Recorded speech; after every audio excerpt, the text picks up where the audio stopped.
In the two-dimensional world of video dots and dashes, flat blips and formless blobs, one video arcade game soars a dimension above the rest. Zaxxon! Experience the control as you climb and dive. Feel the power as you attack and evade. Discover a new level of excitement with the true feel of action in 3 dimensions. Zaxxon, from the master design engineers of Sega. Ooh, master design engineers. Look out. $300,000 for that commercial. Yep. Pricey. Pricey.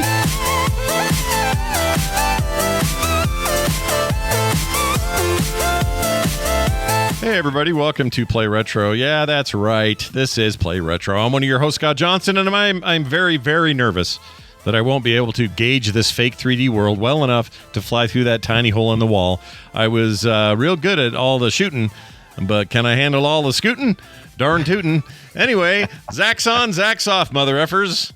No, I don't know how you got there with the scooting and the tooting, but I like it. Yes, yeah. Zaxxon and Zax off have been saying that all week. And I'm your other host, Brian Dunaway, and I have a pocket full of quarters and a hot summer day indoors worth of energy. I'm about to rain down on this isometric Sega shooter from the early 80s. As soon as I get good, noob. And now I'm broke. It's 9 a.m. on Saturday. What am I going to do? Well, may you burn 1,000 deaths, you red rocket shooting robot. Zaxxon. Red rocket shooting. You red rocket. I like the term red rocket, but not for the reasons people might I don't know think. if you like the term, but certainly it's a humorous term, right? It is a term. Well, no matter what, it's a term. If you didn't gather from that, and I don't know why you didn't, that may mean you're slow and slower than me, is what I'm saying. We played Zaxxon this week. We're going to talk all about it. Big arcade hit for a lot of people in their young years. It was for Brian and I know that. A lot of arcade time spent with the Zaxxon machine. And I've never seen shadows in video games until I saw Zaxxon. A shadow. I know, right? I mean, it was as close to a 3D experience as we had experienced, I think, in an arcade thus far. Yeah. But, you look back on it now and you kind of laugh because it's like, well, it wasn't ever 3D at all. But they did some tricks there that were interesting. It was also very proto-Sega. So there's a lot to say about it. We're going to say all the things about it. But before that, we're going to talk about our week in retro. I have been busy as hell, but I had time because it was on sale and I thought I would finally pick it up. It was half off. They're having a Steam sale right now, 50% off everything. I'm playing the modern remake, the 2022 release of the Oregon Trail.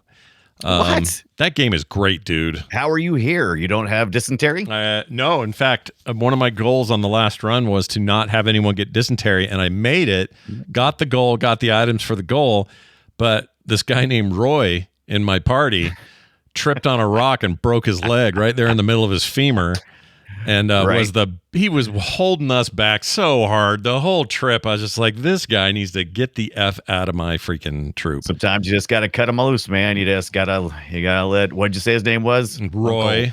His name was Uncle Roy. Yeah. Uncle Roy's got to go. Everybody was related back in Oregon Trail, right? Yeah, everybody was. I think, as far as I know, that guy, I hired him because he had some fishing points already, so I was going to use him for my fishing stops. Because the first run through that, you don't have any knives. You have to get that through the winter travel thing, and so you can't really cut up certain kinds of meat and stuff. You can't prepare them the way you want to, right? So you're not going to eat very well. And so fishing's a good alternative, and I would use him. My goal was to use him because he already had high points for fishing. He'd be able to carry more. He could get bigger, longer, more unique fish. And then he broke his effing leg, so I had to use this other guy named Nick or whatever his name is, and he went out and did it. So it's fine. If he can't do it, Nick can. Nick can do it. That game's great, though. I highly recommend it. It is very, very good. It is currently only $14, I think, on Steam. It's usually $30. And uses this combo of a splash of the original kind of green graphics, the Apple IIe looking graphics, just a splash of that. Some like retro pixely stuff that you might call 90s, and then all the backgrounds, foregrounds, and all the other stuff is kind of rendered out beautifully. There's like sunsets with big, blaring sun. Like they've really combined a bunch of eras visually to give the game a really unique look to it, and it's cool. It's worth $15 for sure. I'm really enjoying it. So having a retro experience, but in a slightly more modern package. Oh, a slightly more modern package. I got to ask though, did you actually learn anything? Well, all right. So I know that game was used a lot for educational reasons back in school. Here's what I learned. There were a lot of stuff left out of the history in the game that mostly dealt with what was going on with indigenous folks during this time. Yeah. This game adds a bunch of that. So it kind of rectifies that and says, oh yeah, by the way, you're gonna rectified it. Darn near killed him. You're gonna come across a lost tribe here who got broken off from the main tribe because the white man stole their land, and like they're pretty willing to go there. And you have to make some kind of hard decisions. So I appreciate it on that level, because as a kid, it was just like a Western. It was just like, all right, we're yeehaw, and then there's Indians in them hills. It's not like that now. It's different. We're smarter now, I think. It's good though. It's really good. Smarter, but yeah. Well, it's more informed. Let's put it that way. There you go. Yeah. Good time though.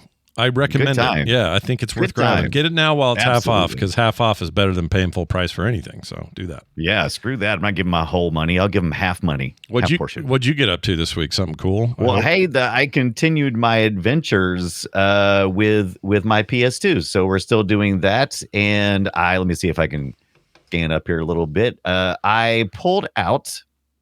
So I got the old fatty, the PS2 fatty. I got my Fastmic boot, which we looked at a little bit last week. I got my little SD card reader, and I was like, you know what? I think I'm going to go with a hard drive, because this one allowed you to do that. The old hard drives were IDE.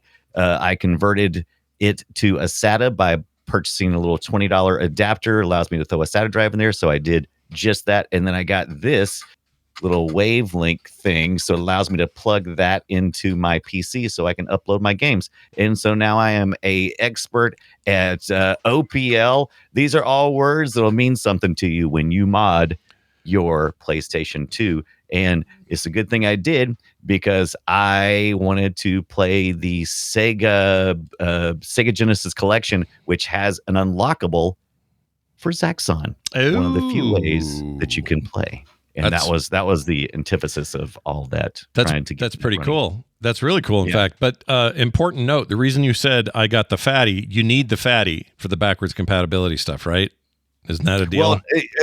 Well, once you do the Fastmic boot, it doesn't really matter, because it's going to be running OPL, which allows you to play anything, anywhere. We want to do the big deal was the fact that you can do an internal hard drive, because there's space for it in here. Okay. And then you can load that bad boy up, and it's faster than using, because there's a couple ways you can do games here.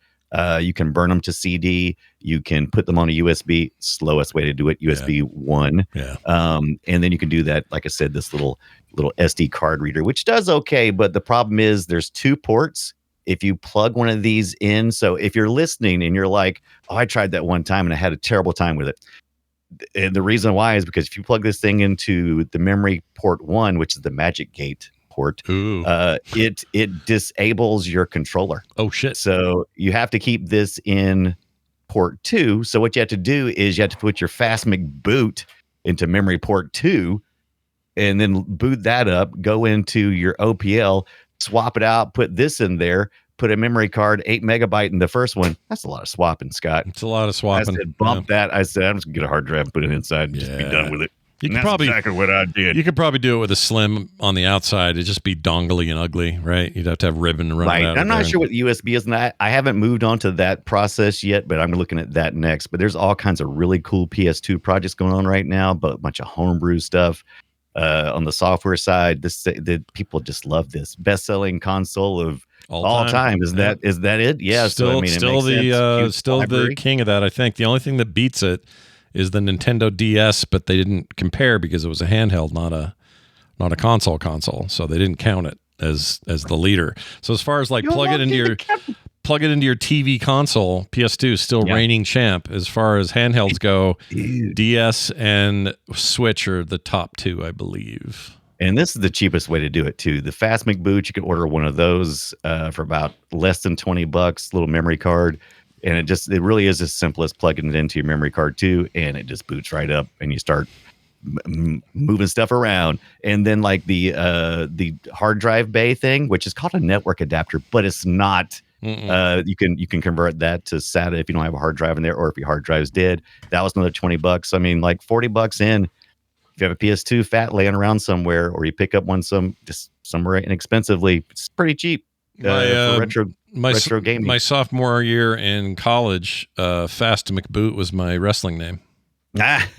And the reason why I started down this path was because emulating the PS2 kind of tough. Pain in the ass. Let's just say it. Pain in the ass. This is the easiest way. Yeah. I think there's a $12 adapter that you can plug in that goes HDMI. Yeah. And there's like, if you look around, you're probably for $12, you probably get the Fast McBoot. Mm-hmm. And then if you order off eBay, so you're probably talking about all three of those components, like maybe $45-$50. Sure. I mean, it's not bad. Yeah. No, you'll spend more on less, I think. Yes. Yes. I played bass for more on less in the 90s. Hey, here's the other thing too. Something I learned this week. What was it? So I had this old like $200 commission I did months and months ago for somebody. Yeah. And they never paid. Okay. Artwork, right? Yeah, artwork. I got kind of ripped off. Yeah. He never paid it. Or at least I thought he was never going to pay it. So I was really mad, would never answer my emails. Found out that after I'd sent him the final and expected final payment, he was in the hospital with like some serious something or other and couldn't respond to anybody, and no one else knew he was doing this but me. So I felt really bad. I was like, "Oh shoot, dude! I thought you were AWOL, but really you were." I thought you were dead beating me. You dead beat. He goes, "Yeah, I'm just catching up on stuff. The good news is he's doing great, and he sent me the $200. So what did I do? Oh. I thought that's $200 I'd written off. I figured I wasn't getting that $200 ever. So you know what I did? I went and blew all of it on a Steam sale. Thank you very much, ladies and gentlemen. I'll see you next week. Hey, it's the spring sale, right? It has started this week. Is that right? It's not spring yet, but hey, it is on Steam. A couple days ago, and there's great deals in there right now. They've been some of their sales over the last, I don't know, 5 or 6 big sales have all been banger sales. Bangers. Like stuff you don't expect to come way down. They do. It's not the same thing over and over. Like it kind of, there were some years there where you were just like, all right, same 12 things are on sale every one of these things. And I've already got all of them. And I already have them all or close to it, or the ones I want, but there's way more variety now. Obviously all the indies help and that sort of thing. And that's mostly what I got, but I spent just under $200 worth of, that commission. So nice. Yeah. Nice. I might have $40 left. I don't know.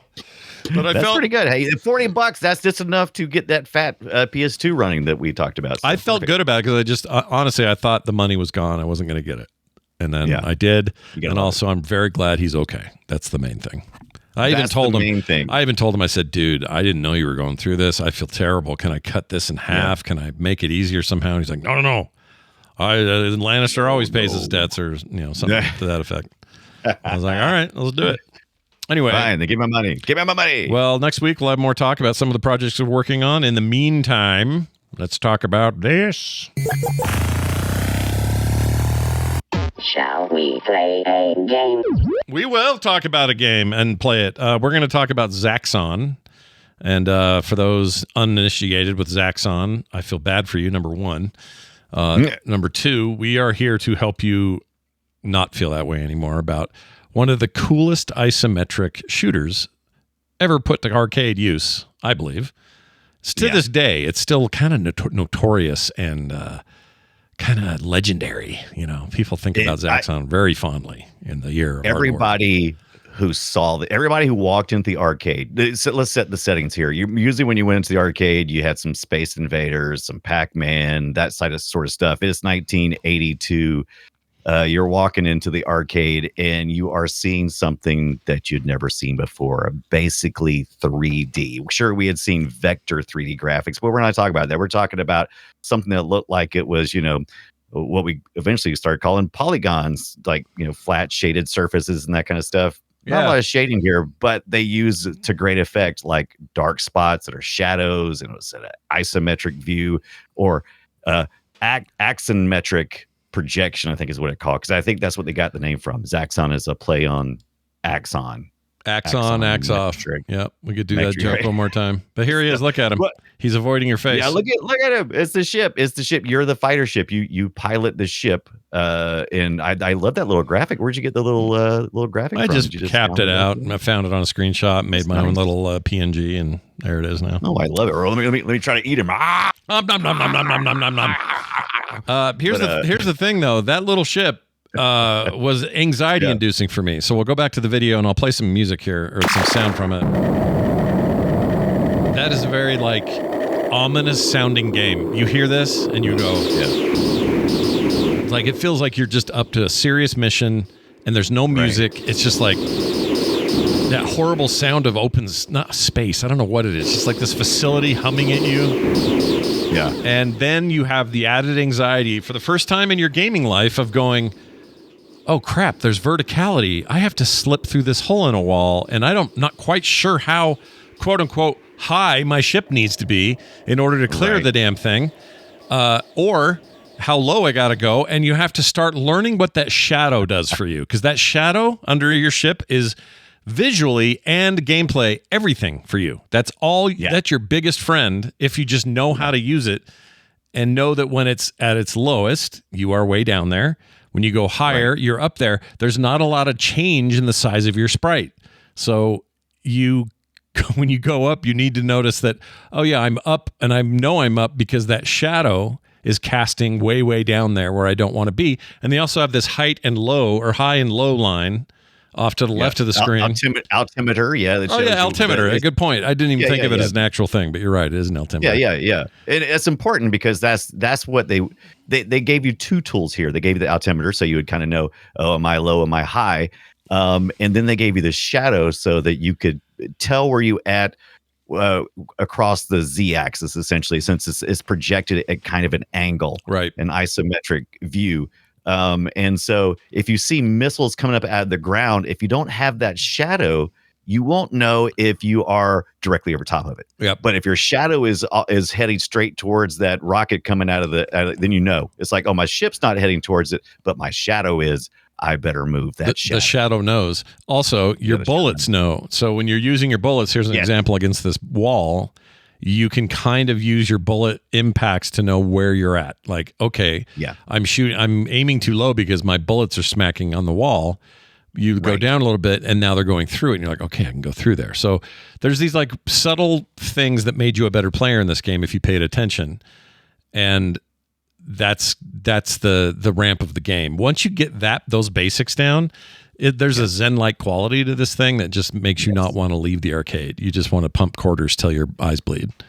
You have to understand the space you're operating in. Up until this point, you pretty much were just doing pattern memories. So you were like almost every game you play was about, okay, so if you run this way and this way, then that's what happens. Here, you're actually having to, actually navigate a bunch of different patterns and thoughts about what's happening and make adjustments. So this is the first time I see it. So anyone who's ever experienced Zaxxon at the arcade when it was released, they never forget it. They never say, very few people ever say, oh yeah, Zaxxon's my favorite game. I love pumping quarters in that thing. No, it's just, it leaves a memory upon you that you will never forget. I think even if you played it now, you're young, you're 15 years old, you weren't alive for this. You've maybe even never heard anyone talk about it. You emulate this and play this once, you will remember this game. Yeah. It's weird to me that's the thing. Cause I can't think of too many games like that. To me, Joust is a bit like that because I'm biased because I love Joust, but it's one that leaves an imprint. Pac-Man leaves an imprint. Zaxxon, it's Sega's version of that, and it really hung on for me anyway. At this point, Sega had not had huge success. They had some success. They had released, I think, Frogger the previous year. They didn't develop it, but they were publishing it, putting it in the arcades and the sort. But this was built in house. This is their own game, and it did really well. This is kind of the game that really helped get Sega where it needed to be or wanted to be. Yeah, this was right. Let's see, we told people the year, didn't we? We did 1982. 82, right? We were still we were in the thick of things with my dad's arcade business. This is one of the machines we had, although we had it. This is what made Zaxxon interesting in my life, because if we had a Battle Zone, for example, we'd have that in the house for months. And then it would end up in the arcade or go to one of these locations. And that was kind of the pattern with almost everything else that we would have come in. Zaxxon, we had for, I think, 2 days before we slotted it into the arcade, because it was it was expensive. That was an expensive cabinet. Yeah. But B, people loved it, and it was a moneymaker. And I think we probably made it. It was profitable within that month, if I had to guess. Yeah, this was no kit. You didn't get Zaxxon in as a kit and replace something in a board that already existed. This had its own. Sega had its own board for Zaxxon. It was doing some things that were very unique.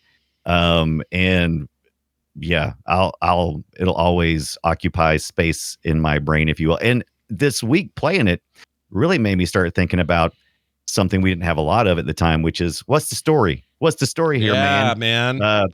And so you're flying through some sky. What is it? Asteroid City, I think. If you read all the stuff, and it's so apparently this is. I'm trying to talk this out, Scott. So tell me if this story sounds right to you. I haven't verified this anywhere, but this is what I'm imagining. What Zaxxon is. You're a fighter, right? Yep. And you're defending your home planet wherever you're at. And Asteroid City is a floating city that travels through space. The first area you go into is a facility that is on an asteroid, and there are missiles being shot from the ground. They're not coming for you. There's homing missiles in this game, and there's lasers and things that are trying to kill you in your tunnel run, right? Your little Star Wars, run. Oh yeah, and don't skip that too quick, because clearly this is inspired by the trench run in Star Wars. Everything about absolutely the trench run. Yeah, absolutely. So you got your trench run, and so you got the missiles are going up. So I'm assuming those are meant for your home planet, right? I'm assuming those they just kind of disappear out of the frame. Then in between the two fortresses, you have an area where the enemy opponent has their ships out in space, and then you get to the final spot where you're fighting against Zaxxon. And his only real thing is he has a giant red missile. And he shoots it at you, and you have to shoot, I think, 6 times to blow it up. Yep.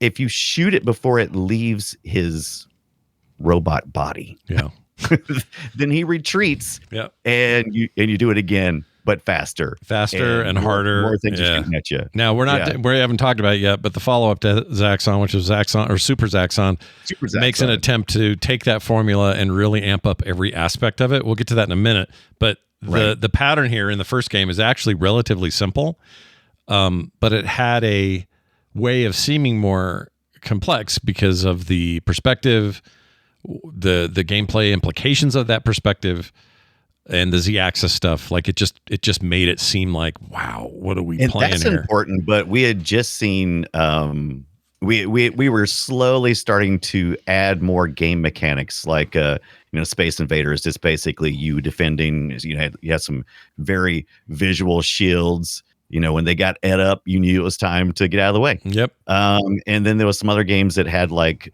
fuel pickups where you'd have to blow up the fuel to keep going, and they employed that here too. So we're just slowly just adding game mechanic after game mechanic, and this is a real 3D chess type game where you're managing a whole bunch of stuff all at once. And it had the feeling. I know it wasn't fully procedurally generated, but the levels, as you can see here, felt that way. I felt like I was doing something new with every run.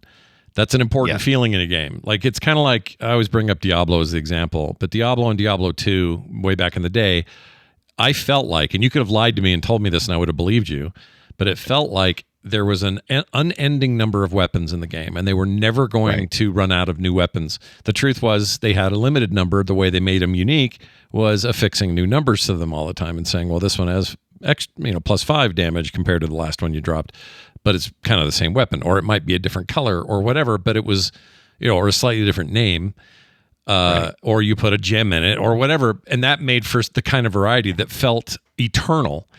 And it also helped that the levels in that game were dynamically generated based on a tile set. This had a similar thing happen where it just made you feel vast, and what you were doing was bigger than a game should be able to pull off in 1982. And I think I just cannot overemphasize how big of a deal that was. It was a huge deal, man. It just felt the level of complexity that Zaxxon added to your gameplay was just huge difference between what we had been playing before this. Because the thing that you're recognizing is those places, every time you made it through and you went to your next level, more things were shooting at you, and they were shooting faster. Yep. And so so the previous run you had where you maybe kind of had your ship guide through a particular path that you had kind of picked up was no longer available, because now there were new just more bullets coming through, so you had to shift. Yeah. And also you can't be lazy, because if you fly if you stay at the top, which is what you want to do as a newbie on Zaxxon, you're like, oh well, I'm not going to go down to the surface if I got plenty of fuel, I'm not going down to the surface. That's foolishness. Yeah. I'll just get shot. But what happens is, if you stay up there for more than a couple of seconds, Zaxxon from all the way across to the next fortress will start shooting his little red rockets at you. Yeah. And those things are impossible to hit if you're no good at them. It doesn't let you cheese the game. It is, after all, designed to eat quarters. Its job is to have you not live very long. Quarters. Yeah, it's not an easy game. And the perspective shift really throws you. Like this playthrough I'm watching is somebody who's very good at this game, and that's great for them. I didn't play nearly this well. Right. I had a rough time, if I'm honest, about coming back to it. At first, anyway, I got better hang of it as I went, and I did notice this game really benefit. I played it on a retro handheld. Right. Was it on my Steam Deck? No, I played this on the SP, the flip lid one. Yeah, the Abernic.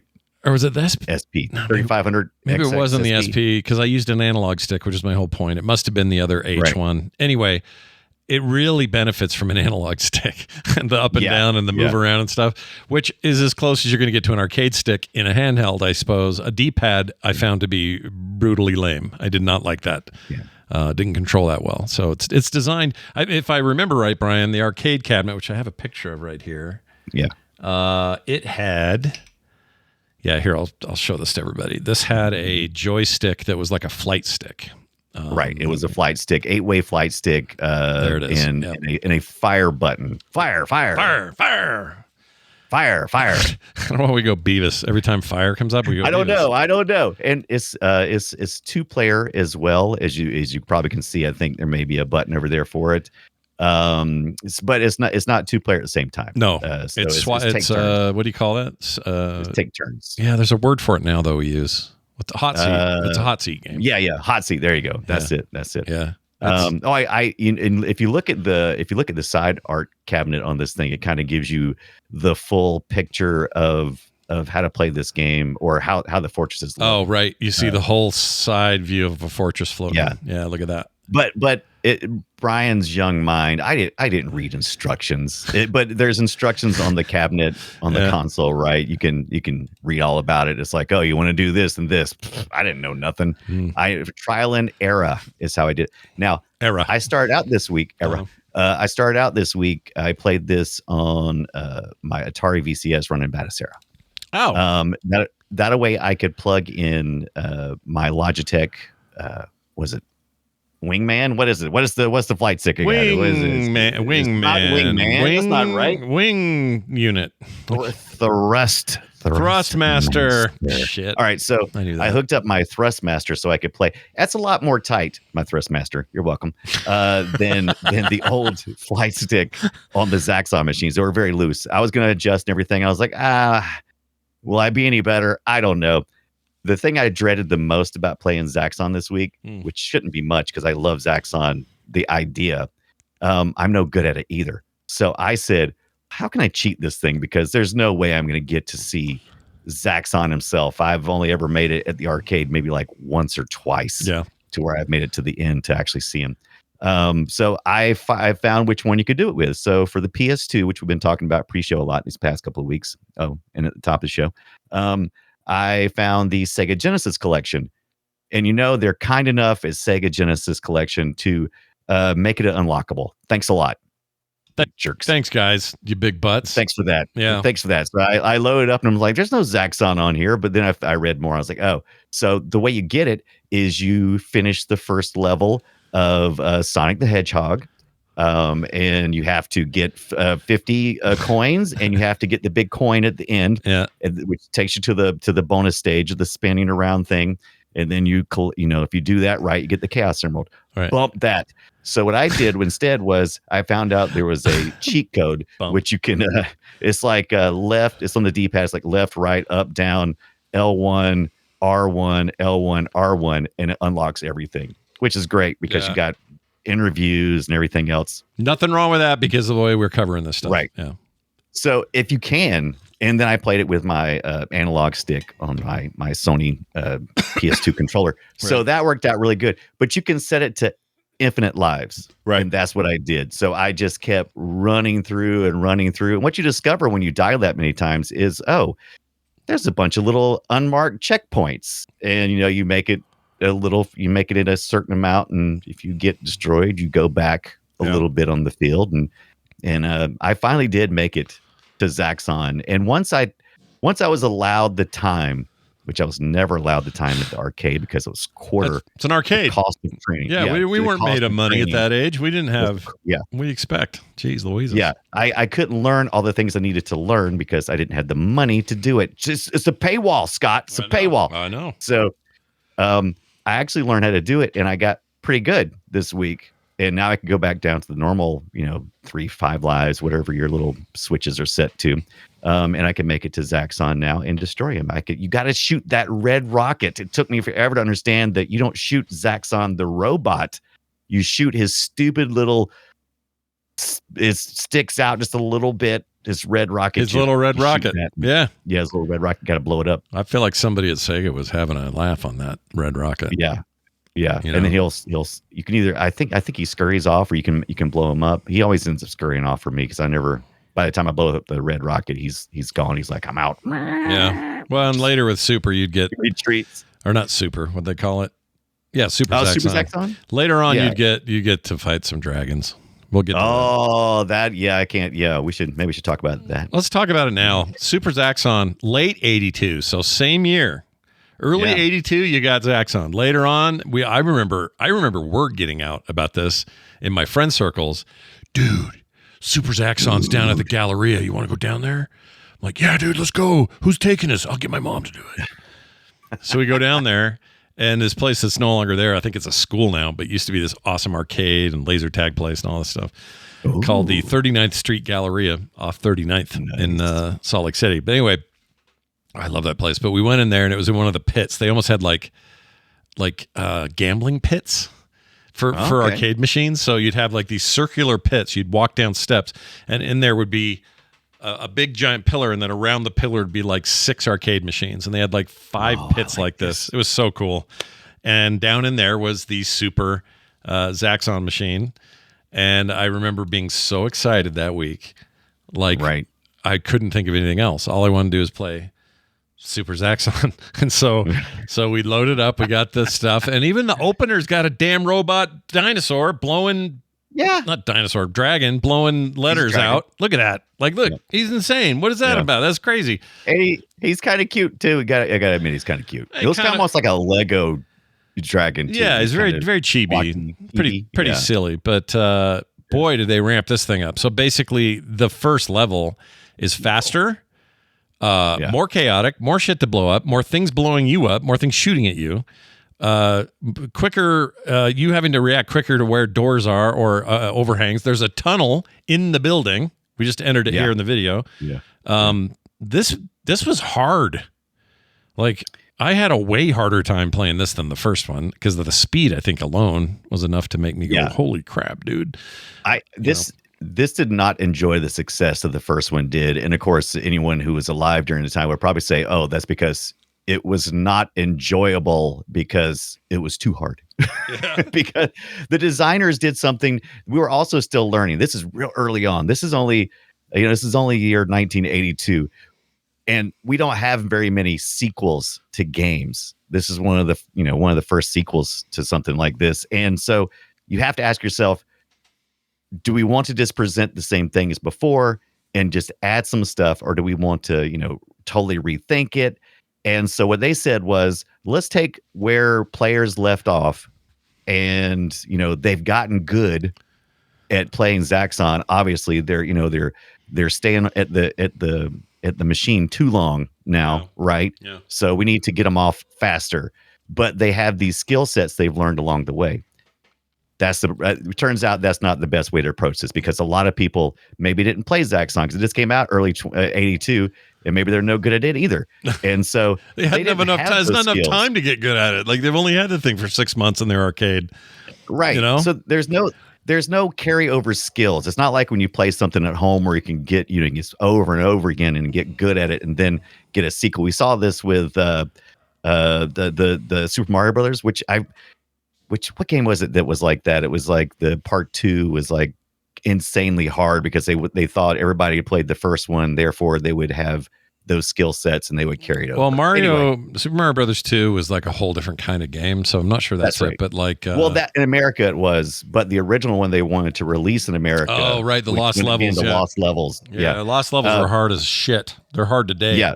Yeah. So same concept in my mind was employed here, that but we weren't good enough with it. So we walked in, we saw Super Zaxxon, it was too punishing, and I just didn't revisit it. I just nope.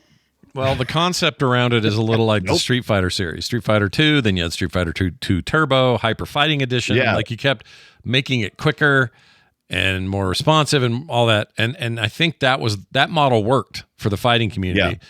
I think for something like this, when you go from 0 to 4 billion in 6 months, it was a bit much. Yeah, I think if you were at an arcade, you probably had a handful of people who were just amazing at the first Zaxxon, or probably were essentially abusing the system by hanging out on the Zaxxon machine forever because they got good at it. But if you bring out Super Zaxxon, most of your patrons are not going to be able to. They're not going to have the skills to do it. No. Now, with that being said, if you're playing it today, I played through Zaxxon. I got good there. And when I started playing Super Zaxxon for the first time, I was actually doing pretty good. Yeah, because you've got the skills coming in. It's way more chaotic, but there's actually a lot more paths for you to kind of skirt around it. It seems like I wasn't getting hit as much, and I didn't feel like I was doing anything special. So it's not wide. I did a little checking on that, so I'm glad you brought that up. It's not wider. The lane is not wider than the previous game, but there's less crap cluttering the place, and in its place, it seems like there's more stuff because there's more missiles coming up. There's more tanks to blow up. There's more stuff like that. So it feels more cramped, but it isn't. There's actually more room to get around, and the walls are a little less. Let's see if we can see one here. The walls are a little more nondescript, like this one coming up. Oh, this is a tunnel, but they're less. It was less about bricks and being kind of visually busy, so you sort of pick out the holes easier and stuff like that. I thought, but yeah. Yeah, and instead of that intermediate area where instead of that blank space that was in the first one, between it where you had to fight ships in a dogfight, which was kind of difficult for people to understand. It's like, oh, you took my shadow away. Now I don't know how high my ship is. How am I supposed to attack, these other spaceships? And so they gave us a tunnel in between this time. But they said, oh, we're not super kind. We're also going to add these new types of ships that are going to be mine layers. Mm-hmm. Good luck. Yeah, have fun with those guys. They're just shitting out mines while you're in that hall. The other thing about, like the old blank space areas in the first game, they basically were just making a three, essentially like a 3-layered cake of Galaga, right? So it's like, if you're down low and those ships are small like you can shoot them. Yes. But trying to do something in the middle was a waste of your time. Just get up to the top and do them when they're big, go to the bottom and do them when they're little. And that becomes a little tedious. I think the tunnel is better than that. Yeah, and you don't have to worry about the sprites scaling like they had in I don't know if it was actually sprite scale or not, but something like that. Because when you went into space in the first one, when you went down, your ship really did get a lot smaller. Yeah, a little teeny kind of help you scale that. But you've gotten so used to using your shadow is the reference point for that. Now all of a sudden you're working with different sizes. It gets confusing. So they eliminated that this time around. Yeah, I think it was a really good try. Kind of fast turnaround though. It did take care of some of the issues from the first one. So I respect that. And it was kind of the first time I really seen problem solving for sequels, right? Yeah. And it was interesting to see where they failed and where they succeeded. Yeah, and back then you're not totally redoing engines or anything. You're just kind of tweaking what you got. And same board, I think. Yeah, they didn't change the. Yeah, I think the Super Zaxxon, I think the Zaxxon and the Super Zaxxon board were very similar. It wasn't a ROM swap. You couldn't just take you couldn't up convert the original Zaxxon machine. No, but I don't think it had like better. But it was the same technology essentially. Yeah. Yeah. It's a pretty interesting game. The history of this game is interesting. Now, I always wondered, this always drove me crazy. Yeah. The success of Zaxxon 1, which was this hallmark of arcade goodness, 2 or Super kind of whatever, but still as a series, very high in people's minds in terms of a thing they appreciate. Right. Sega goes quiet with this thing. Yeah. Forever. Like, yep.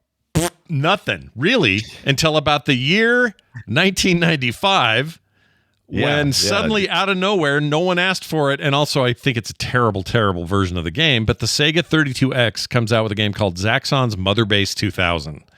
Yeah, and Zaxxon's Mother Base, baby. I don't have any problem with them going with like some polygonal stuff. It's a little bit like what you were seeing with Star Fox, that kind of stuff on Nintendo's platform, but the difference here is way too zoomed in. Like, this is too close to the action. I can't really estimate where these ships are coming from. I don't feel it's claustrophobic in a way that isn't fun. Right. I think that it's just a little chaotic. Also, your ship is your ship sometimes, and then other times it's not your ship, and you're in another ship, and it's a funky ass game. I tried to play this week, and I had the patience for it was low. I could barely stand it. So other than the isometric view, if you're coming into this game thinking, oh, this is just the next evolutionary step in Zaxxon, you're probably going to be like you were. And I was the same way when I first played it. And I said, okay, I'm going to go again. And I went again. I went a couple more times. I'm like, okay, I get it. This is not necessarily Zaxxon. First of all, a lot of your ships are bug shaped now, which I think is pretty cool. They got some really cool ideas here in this game. Like the ship swapping, that probably just confused you because it's like, what the hell's going on? Because you probably weren't intentionally swapping ships, but you don't have a verticality. You don't have the altimeter here in this one. Your ship basically, it just goes along the ground and you can do little hops. And so you can hop into other ships. Right. So, right. So if your ship's there and you got your other ships as well kind of fighting alongside you, you can actually jump into the other ships.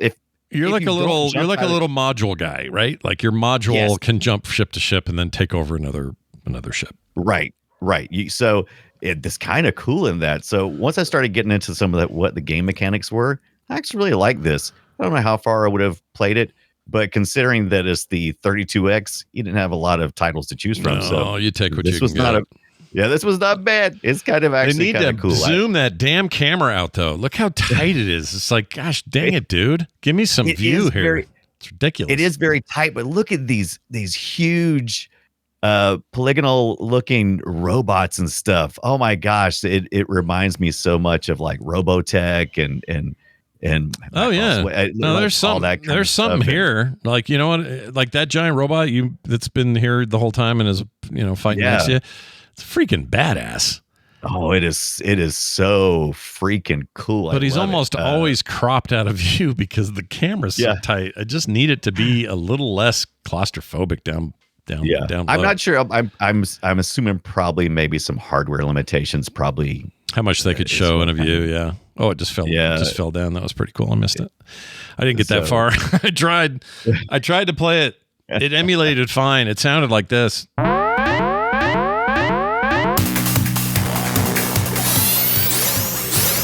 Kind of funky, Yeah. There's a lot to like here in this game. Just go in knowing that it doesn't share a lot other than themes with the original Zaxxon. It doesn't really play like the original Zaxxon. It's not really at the speed. Zaxxon's a endless runner essentially, and there was actually an iOS version of that was an endless runner. You can't stop. It's just constantly rolling. You can choose to move forward a little bit here with this ship because you kind of got like a little radius that your ship can kind of hover in. But otherwise, it's definitely not the original Zaxxon. But it's kind of its own thing. I swear, they just had a transform that looked like Starscream for a hot second. That guy fought. Yeah. Oh, The audio and visual thing at first is kind of jarring. But then I kind of started digging it. It's kind of yeah. I like the look. I like the low poly vibe. Yeah. I would play this now if I could just let me hit a shoulder button and go out 3 inches. Like, Jesus, it's so tight. So tight. Well, there it is. But, good look at that game, and that game is kind of where it ended. There's a lot of ports, right? Like the Atari port. And all that. Everybody got a port. Now ColecoVision had the best one by far, but Atari had a Zaxxon port that really wasn't Zaxxon. Look at this, dude. This is it right here. If in a way, this is impressive because it's like, holy shit, they're doing a 3D forward-facing scaling sort of. I mean, those sprites are just being swapped, but it's kind of impressive on its own. But when you say, hey, this is Zaxxon, I'm like, no, it's not. Yeah, if you remove the idea that it's Zaxxon and saying this is a really cool shooter, it's a really good shooter. Yeah, but it's just not for Atari anyway. But 2600, but you're still shooting the fuel to get more fuel. You're doing some weird, almost. You kind of got to the way you have to see how the walls are. It's really weird. Mm-hmm. It's like I have no clue where I'm supposed to be on screen. None. No. Even with the shadows and stuff, I'm like I don't know where I'm supposed to be. Got gnarly audio too. Listen to this. Just, I mean, it's Atari as hell, right? Like, yeah. Not a lot you can do about that. It was punching the best it could. Very few. I don't think there's no arcade perfect Atari 2600, right? I mean, it's just most of the games were developed in under 3 to 6 months. So I mean, it is what it is. They usually had one guy, just one dude doing it. One dude. Yeah. That was the way of it. Dude. ColecoVision looked a little bit more recognizable. I'll pull that one up too. And you said you played a bit of this version as well? I did. The ColecoVision. It actually makes me want. I just keep getting more and more thoughts that I want to get a ColecoVision. I never had one growing up, but it's a machine that it keeps impressing me with its abilities of its time. Yeah, right? I agree. Like my friend had this. My friend had it up the road, and he was doing stuff that made me, jealous. Box envy. You had some box envy. I had box envy. I wanted his box. Is what I wanted. Yeah, give me the box. Give me the box. Your box is better than my box. What's going on? Yeah, my 2600, the Intellivision, all that shit looked like garbage compared to this. And I remember Donkey Kong, because it's pre-NES days. Donkey Kong was like the best version of Donkey Kong you could play outside the arcade on his Coleco, and we went and played that a whole bunch. So yeah, I mean, as you can see here in this video, those are watching live or later. This is a decent representation, a little dumbed down, but a decent representation of the experience. And Brian and I were talking off air, but we may just do a Coleco episode, not one game, maybe some of its best games, but just talk about the history of that device. Where Coleco not lost their way, but there was a time there where they looked like they were the big up and comer, and then they weren't, and why, and all that is kind of interesting. So, how hard are these to get? Have you tried to find any eBay or whatever? I have not. I just because I didn't. I knew if I looked, I would probably order one. So I was there. I was like, I'm just gonna wait until the time is right, and then I will make my move. Just for funsies, I want to see ColecoVision. So currently, if I look for on sale, it's not too bad. You're gonna pay, if you want the whole thing with all the extra shit, $445. If you want the console, the Atari expansion, and the race wheel, about $209. But if you want just the basic device, 2 controllers tested and working, $149. Not bad. That's good. That's about what I figured it would be. Yeah. So that's good. That fits in with my. There's a few in here that. Thank you for doing that for me too. It's like an alcoholic going into a bar. It's like, no, I better not. Yeah. I better wait. Now they had a ColecoVision called the 6250 or 62500. That was like a really rare. Like they didn't come to market or something. That they want $2,000 for that. So nice. Yeah. Oh, apparently these are in demand enough to get over. They're all over $200 for most of these. There's a few a little bit lower. Some say it doesn't work, $89. So still a lot of money for a thing. I'll take a challenge. That's probably what no, I don't want to do that. Yeah. I do want at least a base system that actually operates. Yeah, you want to play it. I don't mind having broken Yeah. consoles. Kind of just like the relicness of it. But You just like looking to put on display and stuff. But I would like it to be functional so that I can get some of that original experience. Is what we talk about this from time to time. I don't know exactly how you would classify what I have. It's not nostalgia because I never had one, but it is like being able to step back in time and see if I would have enjoyed something that was from that time period. Sure. If that makes sense. And this is typical right here. This listing is, they're all kind of like this. If you get a complete working one with maybe an accessory or a game pack like that, what's that? Slither? Whatever the hell that was. $400 or best offer. So get that done. Yeah, I'm not worried about the steering wheel and that kind of stuff. I'll find one. Yeah, I'll find one. Maybe somebody in the community is like, "Hey, I got a ColecoVision out the garage, just sitting here taking up some space. Be out there, Brian." Yeah, and if you got a broken one, I'll take it. Brian will take the working one. I'll take the broken one. How about that? We'll give it much love and we'll do it. Oh, did we get a chance to talk about Future Spy? I didn't want to leave without at least. Oh yeah, let's talk about Future Spy, a game that looked an awful lot like Zaxxon. For reasons, but it is not Zaxxon. So what's the story behind this game and why does it look so familiar? So Future Spy is actually a ROM swap. Now you could take your Super Zaxxon and, it's 1984, a couple years later. Super Zaxxon didn't do great. So people had some systems and they wanted to, make some more money out of them. This was their answer. It is kind of a modern fighter where you're fighting against helicopters and other ships on land, on Earth, I'm assuming. And you can, you still got your verticality somewhat. They don't give you the high and low. No, they don't. Yeah, they don't. That's right. This one flies straight. That's right. So you don't get that, but what you do is you get bombing. So you can get a lot of bombing. So you're getting to shoot, and you can drop bombs that hit the water, and they'll go and they'll track out a battleship and blow it up. But the really cool part is the Future Spy part, which I think is what you're showing right now. You fly into at a certain point. I don't know when it happens, but a cloud will appear. Yeah, it's like a spatial wormhole looking cloud thing. Yeah, and you'll fly into that, and then you're like in this you're in the grid, right? Yeah. And it's really cool. We got this stuff that's just like mixing, flying around, and it's just a fun little shooter. Yeah, it looks fun. I think it's looking kind of a blast. I haven't played it, but it seems neat. Yeah. And why not? So adding bombs is cool, and the bombs when you're on the water, the bombs turn into torpedoes when they hit the water. That's pretty cool. Yeah, it's pretty cool. Yeah. It's not bad. It's not great, but if you want a Zaxxon like that's not Zaxxon, look no further than Future Spy, and you can play it if you got that Sega Genesis collection. It's an unlockable. Oh, why they didn't have the Super Zaxxon? They didn't have that one on there, but it's all also part of the unlockables in that PS2 collection. It's interesting. A lot of these used to be hacks that came from literally hackers, not the companies. But this is a ROM swap from Sega themselves. They had their name on this stuff, so pretty crazy. And this used a day-night cycle too, which I thought was pretty interesting. This early on, the longer you fly, like day 4 of the invasion, I suppose. Here's this cloud coming up for those watching live. There it is. See.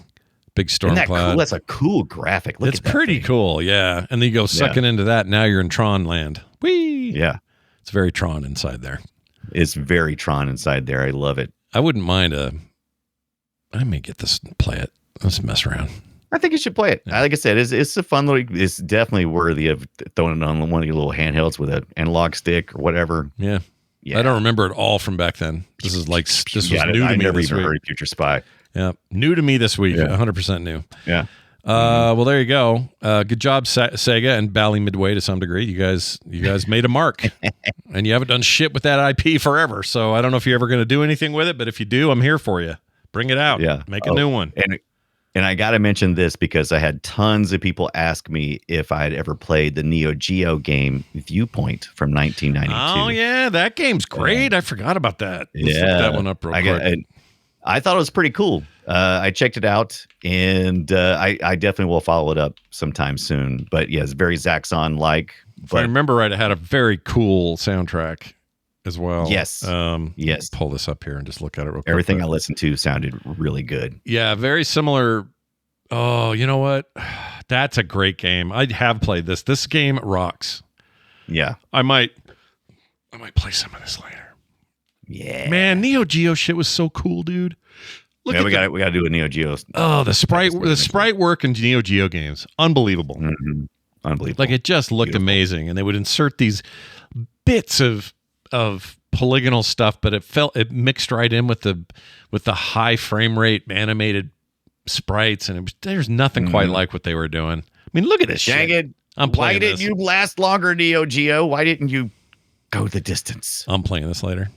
I'm all set. Playing that later too. And also, I completely forgot about the Return of the Jedi arcade game. Oh yeah, that was although it changed because you had the isometric part. Bikes. You had the part that was Zaxxon view, but then there was other stuff in that game where they changed views. Yeah. That's a weird game. But the speeder bikes was totally Zaxxon. We should do an entire episode on just Star Wars, like a grouping of Star Wars games that had a huge impact. Yeah. I think that's one. Yeah. I think obviously the Vector Star Wars game, the arcade one, the original one. Yeah, so I love that thing. All timer, so good. We should do that. Yeah. That should be a thing we do. When is if we do that one, you gotta let me. We gotta make a plan for that one because I've been meaning to order the yoke. So they got, if you ever played the Star Wars arcade, Saul Vector and everything, you had this really cool yoke flight stick thing. So there's one. Anyway, there's an online store that sells it. I'll have to look it up. Well, but it's May 5th. We could do it for May the 5th. May 4th. 4th is a Sunday. Right.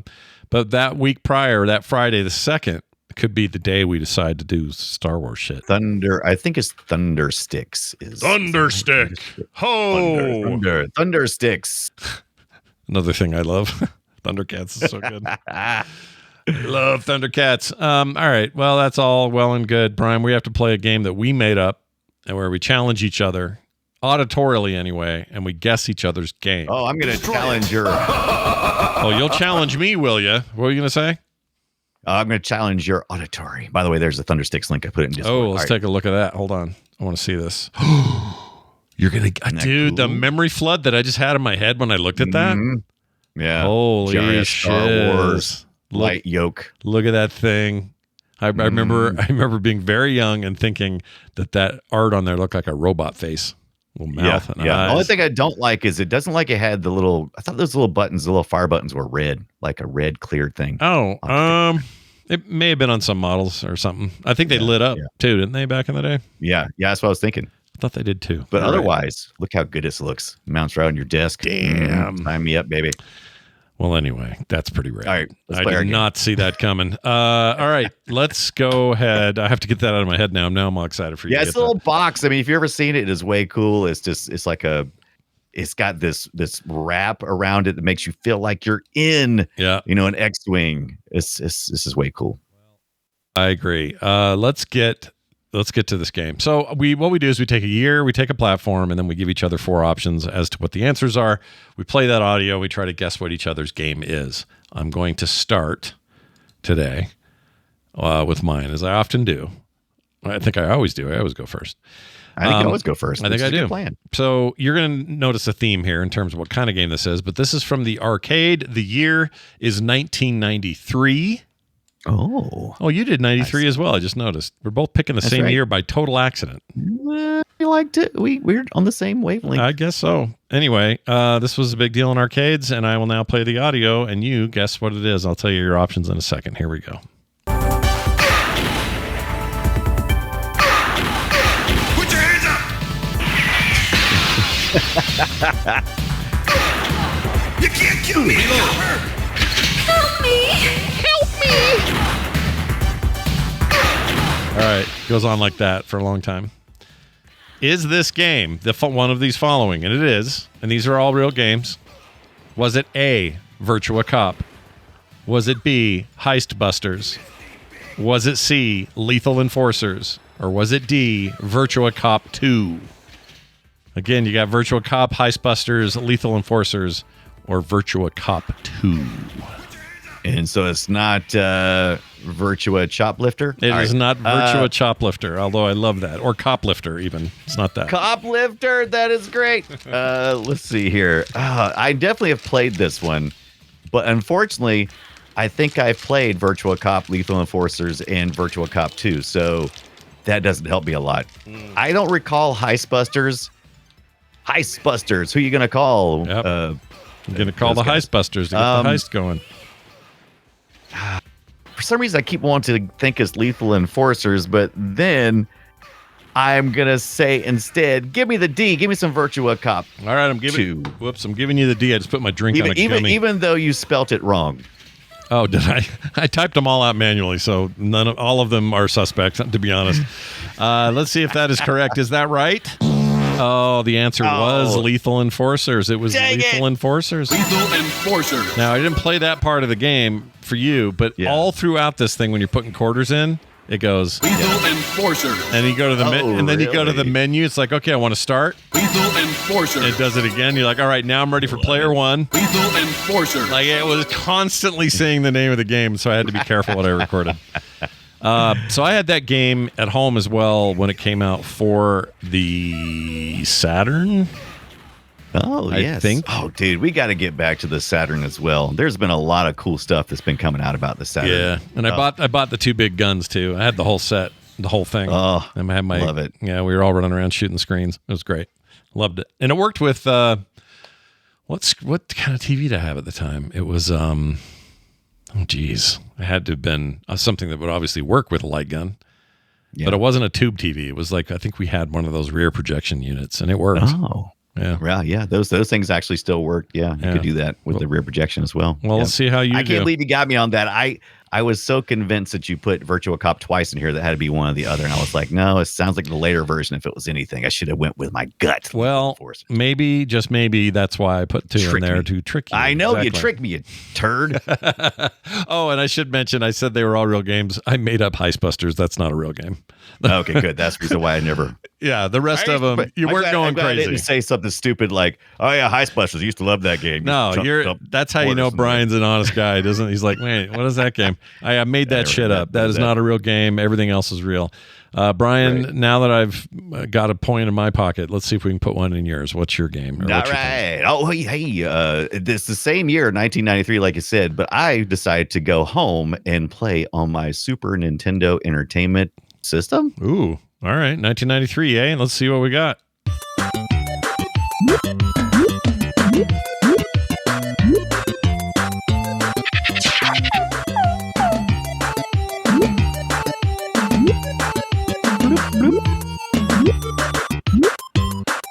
Damn. Okay.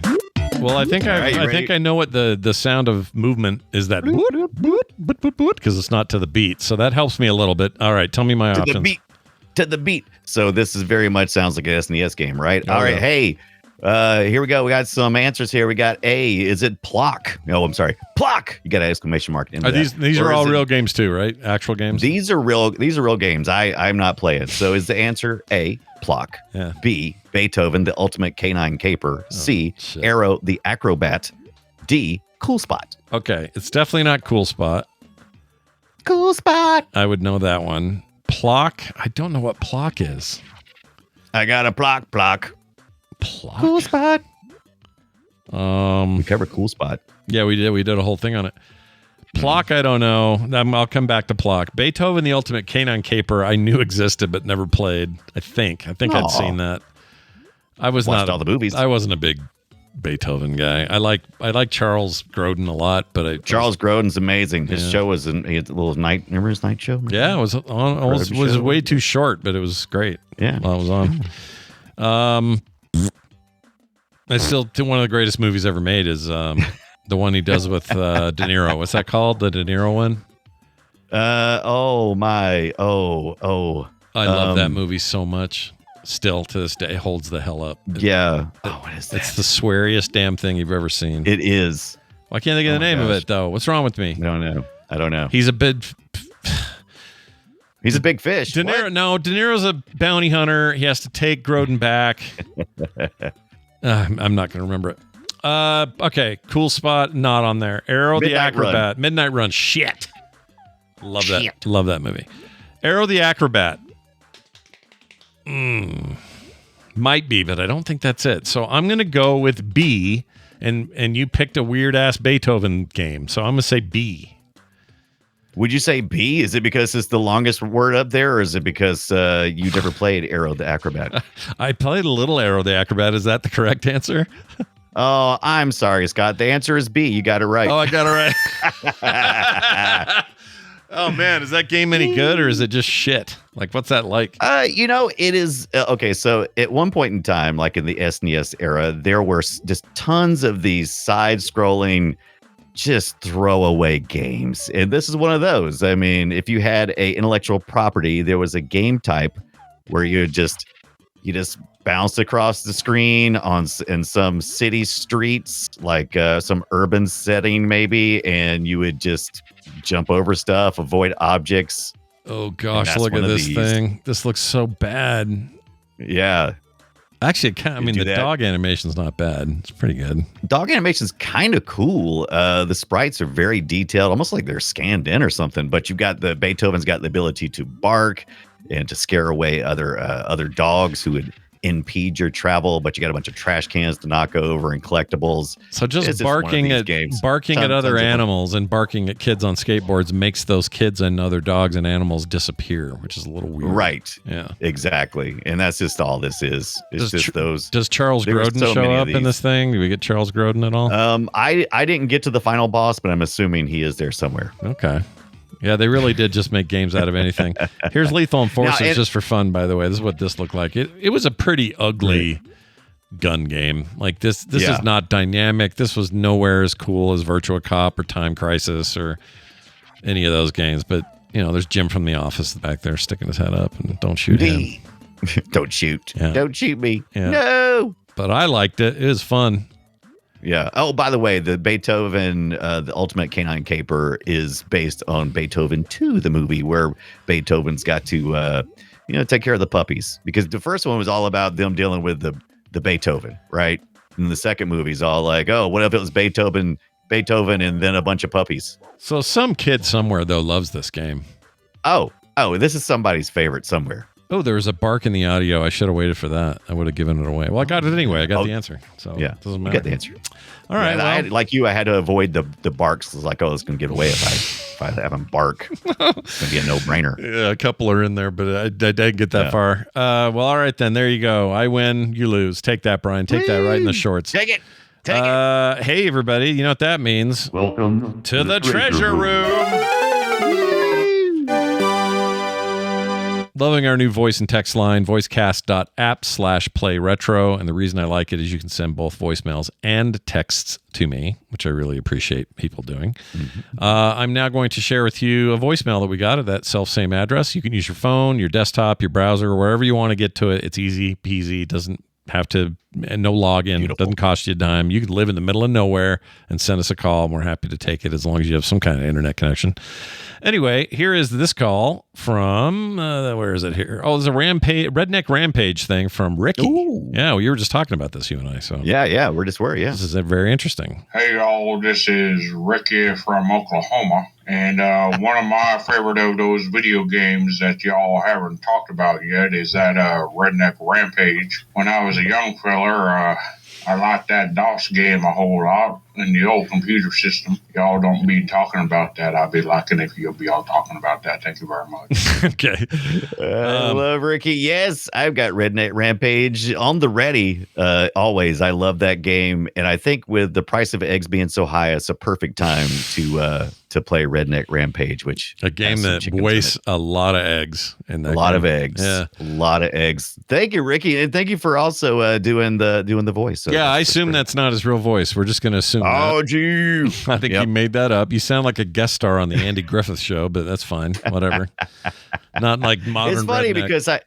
It's funny because I just mentioned yesterday to Scott. I was like, hey, we need to play some Redneck Rampage, and then And then Scott went off on a squirrel hunt, and he was like, Rampage, you mean the game where you can beat the buildings up and stuff? Let's do that one. I was like, all right, cool, let's do it. Yeah, I got confused. Which Rampage we were doing. Kind of threw me. Some Rampage. But don't worry, Redneck Rampage is coming, literally coming down the pipe. We're going to do it. We're going to cover it. So your idea is a good one. We also got the form of a text here. This comes to the same thing, voicecast.app/playretro. Holy crap, Brian. I was a metal vocalist for 10 years, and your growls are incredible. When you growled Big and Spawn, ever think of switching careers, says Brandon. So Brandon wants to know if you're ready for your Screamo career. Absolutely. I am ready to go growl it up. I head every Saturday. I head down to the dark metal of a karaoke place, and I get to do like 2 hours worth of that. So that's great. No, that's fun.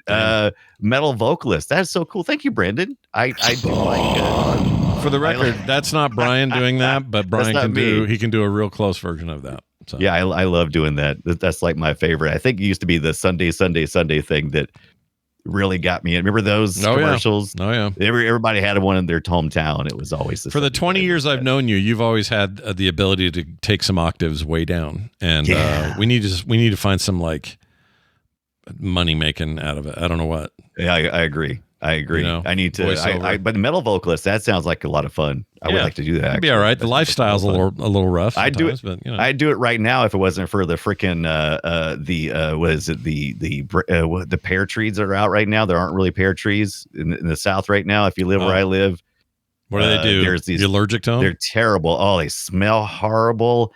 And they just give you allergies like nobody's business. What is it, like some kind of pear tree? But I don't think they actually produce pears. They're just jackasses. Let me see. Wait a minute. I think Chuck. Remember, Chuck and Amy, right? Yeah. Chuck had said something earlier. Here we go. Yeah. An automaton. Chuck says, talking about the trees. Yeah.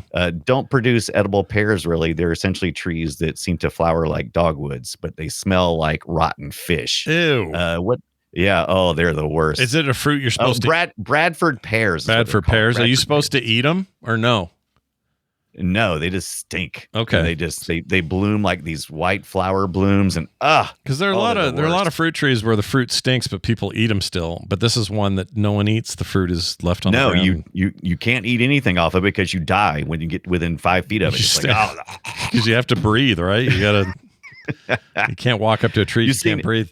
You've seen The Happening? With Mark Wahlberg, is that the one with? Yeah, never saw it. Yeah. I'm waiting for Film Sack for that shit. I'm not doing that on my own. Isn't that the one where the where nature comes and knocking and kill? Yeah, that's probably the first line of attack. I'm excited actually eventually to get to that because I've heard so many horrible things and I've never seen it. I'd like to know. Well, all right, there you go. Thanks for your stuff, everybody. Again, you can find all this linked at the site, but the easiest way to do it is go to voicecast.app/playretro. Do it today and send us your feedback. Our next discussion/game is going to be, almost accidentally, Rampage. That's right. Not without the redneck. This is just the big monkey, the dumb sea creature, and the huge, what was the other one? Lizard, like a giant kaiju. The other one was Dwayne The Rock Johnson. No, that's the movie. That's another movie I haven't seen. I'm saving for Film Tech. That movie was based on Rampage, the game, though, right? Is that the deal? Oh, absolutely. Okay. It's just a bunch of kaijus running around the city, and not hilariously like Rampage. I remember Rampage as the first arcade game that just made me laugh. Yeah, it's funny. Yeah. Just naturally funny. Yep. It's hilarious to see those giant monsters picking up like flamethrowers and then blowing out flames out of their mouth. It's a lot of visual comedy while at the same time kind of making you feel like a badass. Yep. Wrecking the city. Reach into a window. It's like a cartoon. Reach into a window, pull a guy out, eat him, Yeah. Yeah. It's great. And you may not know this, but there's more. It's not just that first one. No. There's ports and things. Yeah, there's a really kind of cool that fits in our retro area for the PS2. There's was it Rampage Extreme or something like that? I can't remember what it was, but I loaded that one up, so I'm looking forward to at least looking at that. Yeah, there's a lot of stuff like that in my living room. I have a 1-up cabinet. There's 6 games or whatever, and one of them is Rampage, so I'm going to play some of it there. My daughter's little boy loves that thing. He loves Rampage. Yeah. He's it's like a terrible cartoon. at it. Yeah. I mean, it really looks like a cartoon. Yeah, it's goofy as hell, and we're going to play it. Yeah. So Rampage, put it on your calendars. Get ready. It's coming at you. I still don't know how the game functions, though. I don't understand the game mechanics still of Rampage, and It's I can't wait to weird. discover it. It's weird because you're it's basically a structural destabilization structural game, and you have to do it kind of meticulously in a weird way. It isn't just lay waste to things, Right. And I guess they had to do that to make it a game, right? Because otherwise, it's just sort of a mess.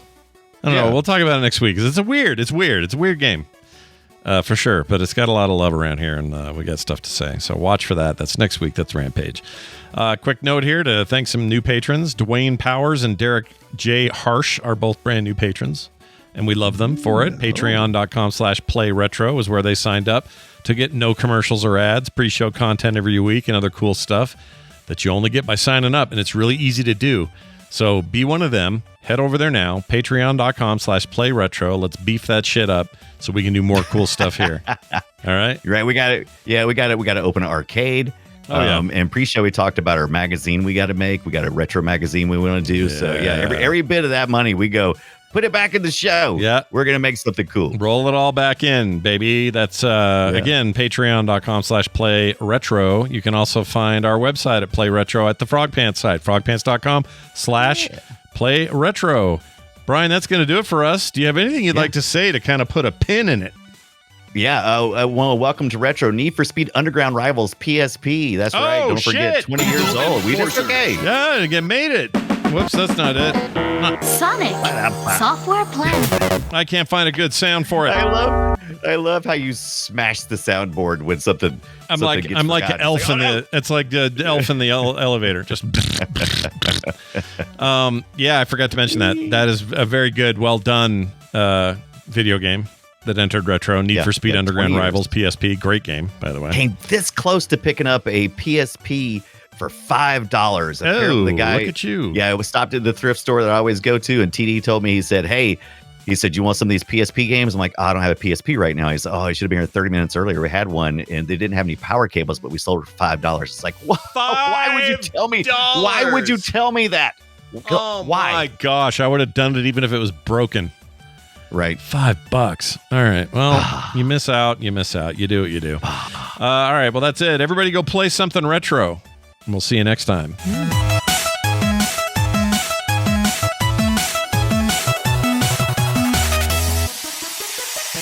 Those pants are made for frogging, if you know what I mean. I actually don't. Frogpants.com. Feel the power as you attack and evade. Attack and evade.